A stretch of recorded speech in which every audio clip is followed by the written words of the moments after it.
नमस्कार दोस्तों, मैं Premchandra. Welcome to my YouTube channel pre exam training.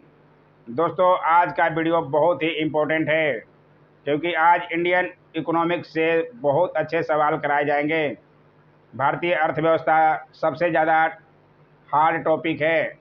बहुत बच्चे जो है एग्ज़ाम हॉल में इसे छोड़ कर ही आते हैं। आप पूरा समझिएगा किस तरह के क्वेश्चन बार बार पूछे जाते हैं, इसलिए आपको आज सवाल कराए जाएंगे बहुत अच्छे। लाइक ज़रूर कीजिएगा और जो लोग नए हैं चैनल को सब्सक्राइब कर लेंगे, उनका ही फ़ायदा होने वाला है। दोस्तों, आइए देखें आज का पहला सवाल। ये सवाल अधिकतर बार बार आपको एग्ज़ाम हॉल में दिखेंगे ही। अधिकतर बिहार बजट पे अलग से वीडियो बना दिया गया है, उसे भी ज़रूर देख लें, वहाँ से भी प्रश्न बनता ही है। जो लोग नहीं देखे हैं ज़रूर देखिएगा। आइए देखें पहला सवाल। भारत में राष्ट्रीय आय की गणना में एक समस्या है।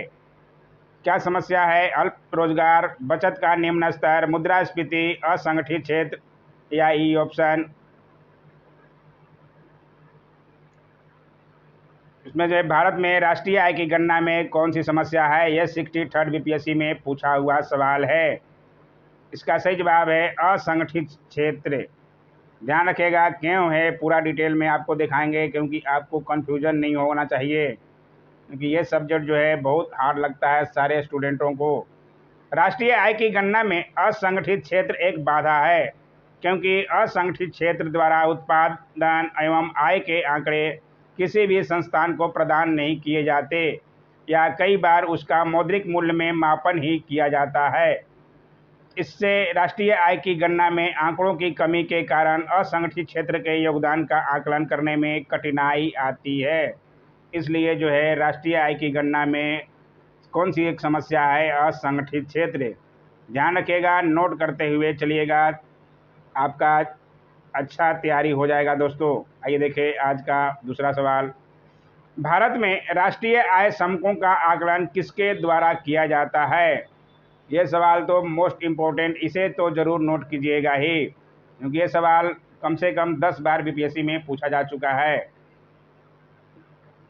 ये देखिए कितना बार पूछा जा चुका है यहीं पे, और अभी भी 65, 66 में भी पूछा जा चुका है, और पहले कितने एग्जामों में पूछा गया होगा आप अंदाज़ा लगा सकते हैं। भारत में राष्ट्रीय आय समकों का आकलन जो है केंद्रीय सांख्यिकी संगठन सीएसओ द्वारा किया जाता है। पूरा आप ज़रूर नोट कीजिएगा इसे तो, क्योंकि ये सवाल तो आपको दिखेगा ही लगभग। भारत में राष्ट्रीय आय समकों का आकलन केंद्रीय सांख्यिकी संगठन सेंट्रल स्टैटिस्टिकल ऑर्गेनाइजेशन यानी कि सीएसओ, जो वर्तमान में राष्ट्रीय सांख्यिकी कार्यालय एनएसओ द्वारा करता था या है। सीएसओ प्रतिवर्ष राष्ट्रीय लेखा सांख्यिकी नाम से राष्ट्रीय आय के आंकड़े प्रकाशित करता है। पूरी बातों को आप नोट जरूर कीजिएगा, और अच्छा लगे तो लाइक, शेयर और चैनल को सब्सक्राइब जरूर कीजिएगा। आइए देखें अगला सवाल। शब्द संक्षेप ट्रिम्स से क्या बनता है? TRIMS से क्या बनता है? इसका सही जवाब है व्यापार संबंधित निवेश उपाय। आइए डिटेल में उसको भी दिखाएंगे आपको। ये भी 63rd बीपीएससी का प्रश्न है। ट्रिम्स का मतलब होता है ट्रेड रिलेटेड इन्वेस्टमेंट मेजर्स। ये आई हो गया है, ये आई नहीं होगा, ध्यान रखिएगा। ट्रेड रिलेटेड इन्वेस्टमेंट मेजर्स यानी कि व्यापार संबंधित निवेश उपाय।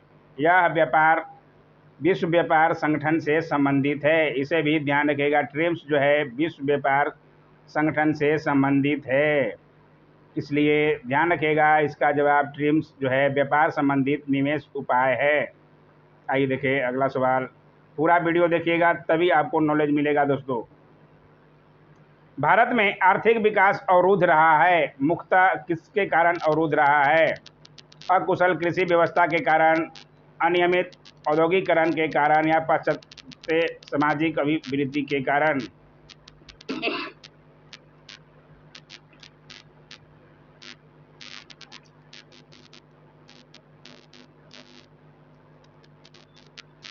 इसका सही जवाब है उपयुक्त सभी में से सभी के कारण आर्थिक विकास अवरुद्ध रहा है। ध्यान रखिएगा, सब जो है भारत में आर्थिक विकास अवरुद्ध होने के कारणों में अकुशल कृषि व्यवस्था, अनियमित औद्योगिकरण के साथ साथ पश्चात सामाजिक अभिवृद्धि भी एक कारण रहा है। पश्चात सामाजिक अभिवृद्धि के कारण प्रदर्शन प्रभाव भी भारतीय समाज में प्रबलता रही है, जिसने बचत और निवेश को विपरीत रूप से प्रभावित किया है। पूरी बातों को आप ध्यान से समझेंगे तभी आप जो है एग्जाम में सही कर पाएंगे। सॉरी। आइए देखें अगला सवाल। हिंदू वृद्धि दर किससे संबंधित है? मुद्रा, जीडीपी, जनसंख्या या जीएनपी?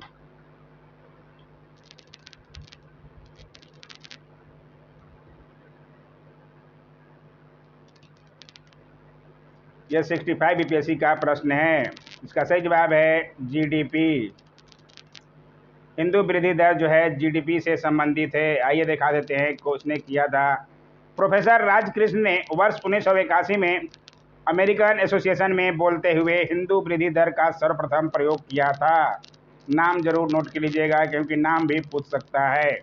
प्रोफेसर राजकृष्ण द्वारा प्रयुक्त हिंदू वृद्धि दर जीडीपी से संबंधित है, इसलिए ध्यान रखिएगा हिंदू वृद्धि दर जीडीपी से संबंधित है। आइए देखें अगला सवाल। भारत में न्यूनतम समर्थन मूल्य का निर्धारण कौन करता है? कृषि लागत एवं मूल्य आयोग, कृषि मंत्रालय, वित्त आयोग या नाबार्ड? न्यूनतम समर्थन मूल्य का निर्धारण कौन करता है? बहुत ही अच्छा सवाल है। इसका सही जवाब है कृषि लागत एवं मूल्य आयोग द्वारा। अभी मोदी जी का कृषि कानून आया था, उसमें बहुत बहस हो रहा था इन सब चीज़ों पे। कृषिगत उपजों की कीमतों पर सरकार को सलाह देने के उद्देश्य से वर्ष 1965 में कृषि मूल्य आयोग की स्थापना की गई थी। वर्ष 1985 में कृषि मूल्य आयोग का नाम बदलकर कृषि लागत और मूल्य आयोग कर दिया गया। इसका मुख्यालय नई दिल्ली में है, इसे भी ध्यान रखिएगा। इस संस्था द्वारा कुल 23 यानी कि सरकार द्वारा कुल 25 फसलों के मूल्यों की घोषणा की जाती है और उस संस्था द्वारा 23 कृषि लागत और मूल्य आयोग। ध्यान रखिएगा, इसका सही जवाब है कृषि लागत एवं मूल्य आयोग जो है न्यूनतम समर्थन मूल्य का निर्धारण करता है। बहुत अच्छा सवाल है, नोट जरूर कीजिएगा। आपको सवाल एग्जाम हॉल में दिखना चाहिए, ऐसे ही दिखेगा। भारत में अर्थ शोधन निवारण अधिनियम कब से लागू हुआ? ये भी 63 बीपीएससी का प्रश्न है। 1998, 2001,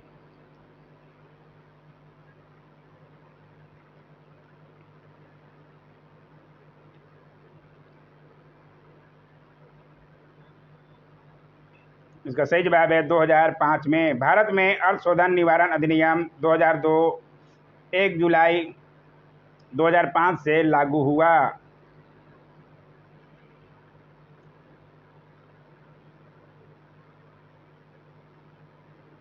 अर्थ शोधन निवारण अधिनियम 2002 था जो 1 जुलाई 2005 से लागू हुआ।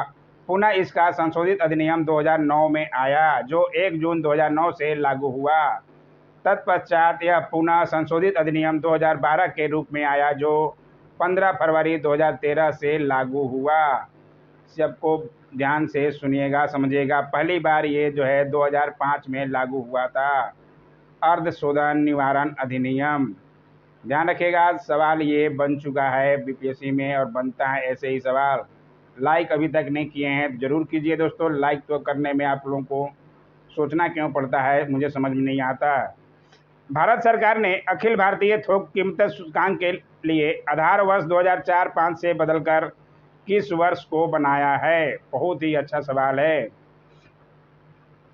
थोक कीमत सूचकांक के लिए आधार वर्ष 2004-5 था पहले, लेकिन अब जो है किस वर्ष को बनाया है? 63 बीपीएससी का ये भी प्रश्न है। इसका सही जवाब है बी 2011-12। ध्यान रखिएगा क्यों बनाया है, आइए दिखा देते हैं।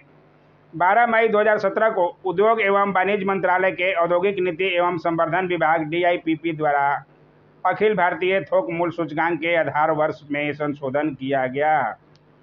थोक मूल्य सूचकांक की माप के लिए आधार वर्ष 2004-5 को बदलकर 2011-12 कर दिया गया, से जरूर ध्यान रखिएगा। आधार वर्ष 2011-12 7वां संशोधन था, ये भी ध्यान रखिएगा। आइए देखें अगला सवाल।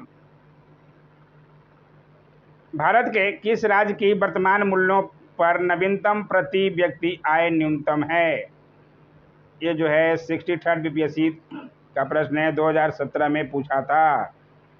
बिहार, उड़ीसा, उत्तर प्रदेश और नागालैंड में से उस समय जो है बिहार की न्यूनतम प्रति व्यक्ति आय सबसे न्यूनतम थी, इसलिए बिहार आंसर हुआ था बीपीएससी के द्वारा। आइए डिटेल दिखा देते हैं बिहार की प्रति व्यक्ति आय। 2017-18 में सकल घरेलू राज्य उत्पाद यानी कि जीएसडीपी के तहत वर्तमान मूल्य पर बिहारियों की आमदनी मात्र 42,242 रुपये थी। साल 2018-19 में यह बढ़कर 47,541 रुपये हो गई, यानी एक साल में ही बिहारियों की आमदनी में 5,399 रुपये की वृद्धि हो गई। यह वर्ष 2019-20 में प्रति व्यक्ति 50,735 रुपये वर्तमान मूल्य पर हो गया। ये ध्यान रखिएगा, लेटेस्ट है, इस साल बीपीएससी में पूछा जा सकता है, इसलिए ये जो है लेटेस्ट जानकारी है। आर्थिक सर्वेक्षण के अनुसार प्रति व्यक्ति बिहार के लोगों की आय 50,735 रुपये है वर्तमान मूल्य पर, से जरूर ध्यान रखिएगा। ये देखें अगला सवाल। बिहार में नवीनतम वार्षिक प्रति व्यक्ति बिजली का उपभोग है। प्रति व्यक्ति बिजली का उपभोग कितना किया जाता है बिहार में? न्यूनतम, उच्चतम, न्यूनतम से द्वितीय, उच्चतम से द्वितीय।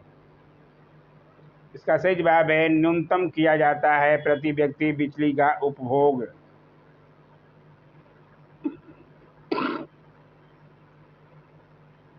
बिहार आर्थिक सर्वेक्षण 2019-20 के अनुसार बिहार में प्रति व्यक्ति बिजली उपभोग वर्ष 2018-19 में 311 किलोवाट प्रति व्यक्ति घंटा था, जो 2019-20 में 332 किलोवाट प्रति घंटा हो गया। ये लेटेस्ट है, इसे जरूर नोट कीजिएगा। ऐसे सवाल ज़्यादा पूछे जाएंगे आपके बीपीएससी में, ज़्यादातर इकोनॉमिक्स से करंट में ही पूछे जाते हैं, इसलिए ज़रूर नोट कीजिएगा। ये बिहार इकोनॉमिक्स 2020-21 से लिया गया है। आइए देखिए अगला सवाल। बिहार में प्रति 1 लाख जनसंख्या पर सड़क की लंबाई है। प्रति 1 लाख जनसंख्या पर सड़क की लंबाई कैसी है? न्यूनतम है या न्यूनतम से द्वितीय है? उच्चतम है या उच्चतम से द्वितीय है? इससे ही सवाल पूछे जाते हैं। 63 बीपीएससी का यह भी प्रश्न है।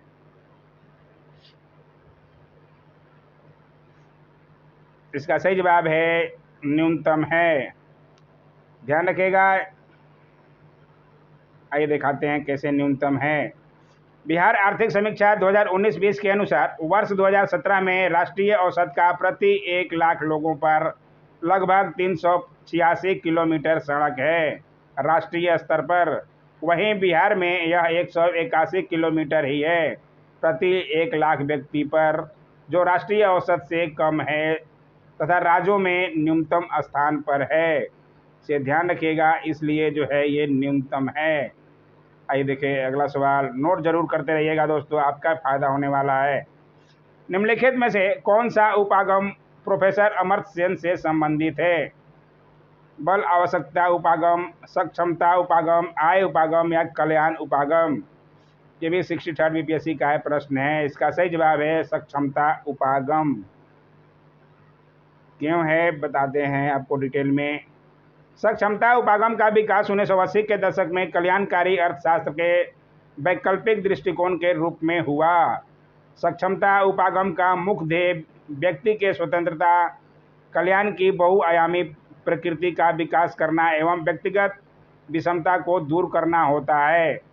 प्रोफेसर अमर्त्य सेन इस दृष्टिकोण के प्रमुख अर्थशास्त्री हैं, जिन्हें कल्याणकारी अर्थशास्त्री यानी कि सक्षमता उपागम हेतु वर्ष 1998 में अर्थशास्त्र का नोबेल पुरस्कार प्रदान किया गया।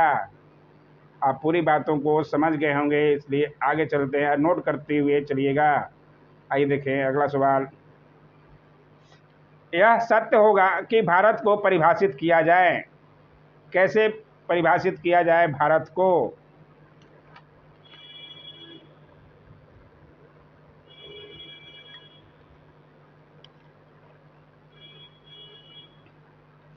इसका सही जवाब है एक श्रम अधिक वाली अर्थव्यवस्था के रूप में। ध्यान रखिएगा क्योंकि भारत की जनसंख्या जो है बहुत दिन प्रतिदिन बढ़ रही है। भारत में जनसंख्या की अधिकता के कारण ही इसे एक श्रम अधिक वाली अर्थव्यवस्था के रूप में परिभाषित किया जाता है, इसलिए ध्यान रखिएगा। आइए देखें अगला सवाल। किस वर्ष कृषि एवं संबद्ध क्षेत्रों की वार्षिक औसत वृद्धि दर स्थिर मूल्यों पर नकारात्मक हो गई थी? बहुत ही इंपॉर्टेंट सवाल है। किस वर्ष हो गई थी स्थिर मूल्यों पर नकारात्मक औसत वृद्धि?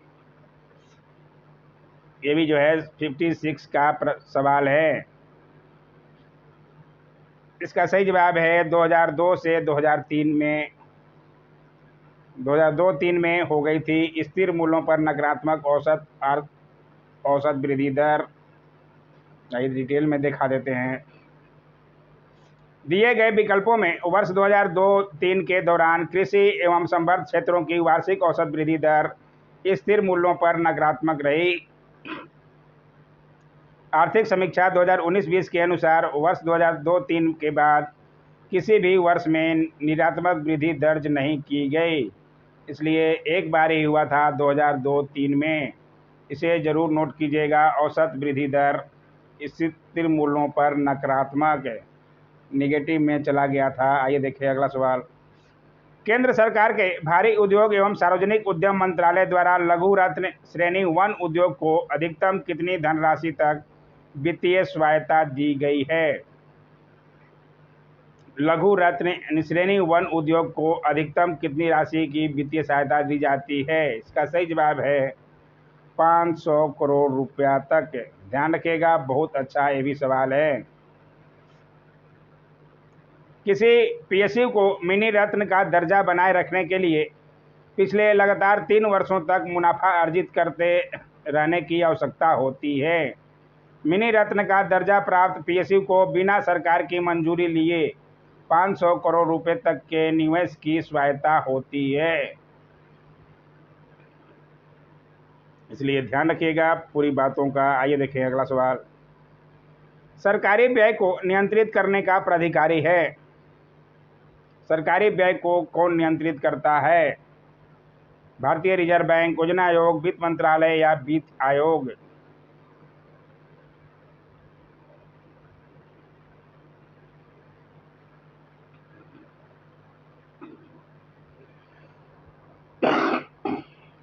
सॉरी, थोड़ा खांसी है दोस्तों, इसलिए दिक्कत हो रहा है, फिर भी वीडियो बनाना पड़ रहा है आप लोगों के लिए।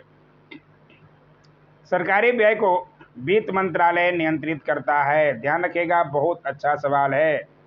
आइए डिटेल में दिखा देते हैं। सरकारी व्यय को नियंत्रित करने का प्राधिकार वित्त मंत्रालय के अधीन है। वित्त मंत्रालय में 5 विभाग शामिल हैं: आर्थिक कार्य विभाग, व्यय विभाग, राजस्व विभाग, वित्तीय विनिवेश विभाग तथा वित्तीय सेवा विभाग। इन्हें भी आप नोट कर लीजिएगा क्योंकि सवाल कहीं से भी बन सकता है। आइए देखें अगला सवाल। ब्याज भुगतान एक आइटम है। किसका आइटम है? राजस्व व्यय का, योजना व्यय का, पूंजीगत व्यय का या उपयुक्त में से कोई नहीं? ब्याज भुगतान क्या है? ब्याज भुगतान जो है राजस्व व्यय का एक आइटम है। ध्यान रखिएगा, बहुत अच्छा सवाल है ये भी। ब्याज जो है राजस्व है, अतः उसकी प्राप्ति या व्यय राजस्व आय या व्यय में शामिल किया जाता है। बजट घाटे को राजस्व व्यय घटाकर तथा राजस्व प्राप्तियों को बढ़ाकर कम किया जा सकता है। पूरी बातों को आप ध्यान से समझिएगा। आइए देखें अगला सवाल। राजकोषीय घाटा है। राजकोषीय घाटा क्या है? राजकोषीय घाटा बजटीय घाटे का योग और सरकार का बाजार ऋण तथा दायित्व होता है, इसलिए ध्यान रखिएगा। राजकोषीय घाटा बजटीय घाटे का योग और सरकार का बाजार ऋण तथा दायित्व। ये पूरा डिटेल दिखा देते हैं। प्राथमिक घाटे को प्राप्त करने हेतु राजकोषीय घाटे में से ब्याज अदायगियों को घटा